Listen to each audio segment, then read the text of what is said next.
Hai Userners, balik lagi sama gue, Birgita Ajeng di Uzon ID. Kali ini Uzon ID kedatangan laptop, brandnya asal Cina, namanya Dere. Dan yang ada di tangan gue sekarang ini tipenya R9 Pro.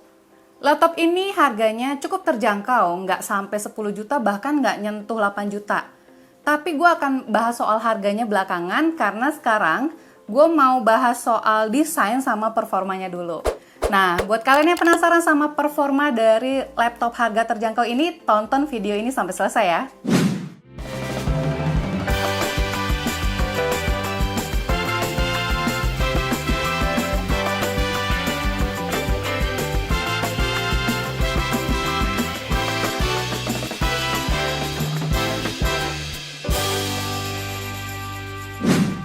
Oke, pertama-tama gue mau bahas soal body dari laptop ini. Laptop ini punya panjang sekitar 35,8 cm dan untuk lebarnya 23 cm, untuk ketebalannya itu sekitar 1,7 cm. Nah, soal ketebalan, sebenarnya laptop ini tuh ketebalannya hampir sama ya dengan laptop harian gue, yaitu HP Pavilion 13AN0012TU. Tapi Userners, dari sisi panjang sama lebarnya, laptop ini tuh termasuk cukup besar ya. Nih, kalau misalnya gue tutup dan gue pegang kayak gini, ini tuh memang kelihatan besar dan bongsor gitu. Beda banget sama laptop harian gue, dan bobotnya pun ini 1,7 kilo. Sementara laptop harian gue bobotnya cuma 1,2 kilo. Jadi kalian bisa kebayang ya seberapa berat dan besarnya laptop ini.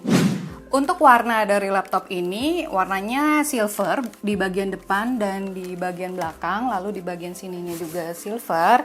Jadi ini tuh memberikan kesan elegan ya, dan ini kan doff ya, jadi ya sih menurut gue ini memberikan kesan elegan untuk laptopnya. Cuman untuk bagian layarnya ini kayak kurang solid, jadi ketika gue buka tutup gitu tuh kayak ada bunyi krek-krek dikit gitu loh, dan ini tuh bahkan bisa gue bengkokin nih ujungnya, saking dia kurang solidnya. Jadi ya itu sih yang menjadi catatan buat gue. Sayangnya lagi laptop ini tuh nggak punya kamera di bagian layar, jadi untuk masa-masa pandemi seperti sekarang, laptop ini nggak bisa dipakai untuk melakukan video call untuk belajar atau bekerja dari rumah, dan itu sayang banget sih menurut gue. Dan untuk speaker dari laptop ini adanya di bawah, di sini. Memang suaranya cukup kenceng ya, hanya aja suaranya tuh kayak agak pecah gitu kalau gue setel di volume maksimal. Terus untuk touchpad pada laptop ini memang ukurannya luas karena dia mengikuti body laptop yang besar ya.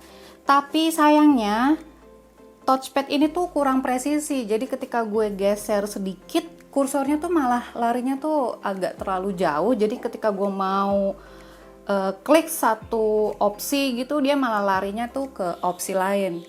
Jadi better pakai mouse. Dan ya menariknya ketika gue terima laptop ini tuh datang dengan mouse mereknya Sipado. Tapi sayangnya lagi mouse ini tuh kayak kurang solid juga. Jadi kayak ada kopong gitu, kalian bisa ngebayangin gak sih, dari suaranya aja tuh kayak berasa kayak kopong gitu. Tapi better lah ketimbang gue pakai touchpad dari laptop ini. Oke, sekarang kita beralih ke port yang ada di laptop ini. Untuk port di sebelah kiri laptop ada colokan charger, USB 3, lalu mini HDMI dan USB Type-C. Sedangkan untuk port sebelah kanan ada network interface, lalu ada 3,5 mm audio jack, kemudian USB 3 dan card reader. Ya, Userners, tadi kan kita udah bahas soal keseluruhan body dari Dere R9 Pro ini. Sekarang gue mau bahas soal performa dan baterainya. Dere R9 Pro ini adalah laptop keluaran Desember 2018. Laptop ini hadir dengan prosesor Intel Core i7-3667U produksi tahun 2012 atau dikenal juga dengan kode Ivy Bridge dan RAM 16GB DDR3. Untuk ukuran sekarang, prosesor dengan fabrikasi 22 nanometer dan thermal design power sebesar 17 watt ini sebenarnya udah cukup berumur ya. Sebagai informasi, Intel Ivy Bridge adalah kode untuk chip Intel generasi ketiga. Sedangkan di tahun 2020 sekarang, Intel sudah merilis prosesor generasi ke-11. Jadi kalian bisa kebayang ya seberapa tua prosesor yang ada di laptop ini. Nah, untuk pengujian performa dari laptop ini, gue menggunakan benchmark pakai aplikasi 3D Mark dan PC Mark 10 serta pengalaman pemakaian. Berdasarkan pengujian tersebut, DRR9 Pro memperoleh skor 1193 di 3D Mark. Sebagai gambaran, skor laptop mainstream saat ini sekitar 10 ribuan. Nah, sementara itu skornya di PC Mark 10, mode Express adalah 2216 atau lebih lambat sekitar 2-5 kali lipat dari laptop yang ada saat ini. Jadi laptop DRR9 Pro ini sama sekali bukan untuk aktivitas berat seperti merender video, tapi hanya cukup untuk melakukan aktivitas ringan seperti mengetik, lalu browsing, atau streaming YouTube. Nggak cuman itu, DRR9 Pro juga punya baterai berkapasitas 27.750 mWh. Gue juga menggunakan PC Mark 10 untuk mengetes daya tahan baterai DRR9 Pro. Dan hasilnya, baterainya cuma bisa bertahan hingga 3 jam 12 menit jika kita pakai untuk mengetik dokumen dan browsing. Nah, gue juga udah sempet coba streaming YouTube menggunakan laptop ini sekitar 1,5 jam dan baterainya tuh langsung dari 100% tuh jadi 40%, jadi berkurang sekitar 60% dan itu tuh termasuk boros ya. Jadi tuh ketika gue pakai laptop ini emang gue nggak bisa jauh-jauh dari colokan, jadi gue emang harus langsung nyolok lagi ketika gue pakai untuk browsing atau streaming YouTube agak lama. Nah, untuk pengisian baterainya sendiri dari 0% sampai 100% itu memakan waktu sekitar 3 jam dan itu tuh termasuk yang lama banget ya kalau menurut gue. Jadi gue tuh gue tinggal kerja lagi, gue tinggal makan lagi tuh sampai belum selesai juga. Jadi bener-bener lama banget untuk nunggu baterai ini tuh terisi sampai 100%.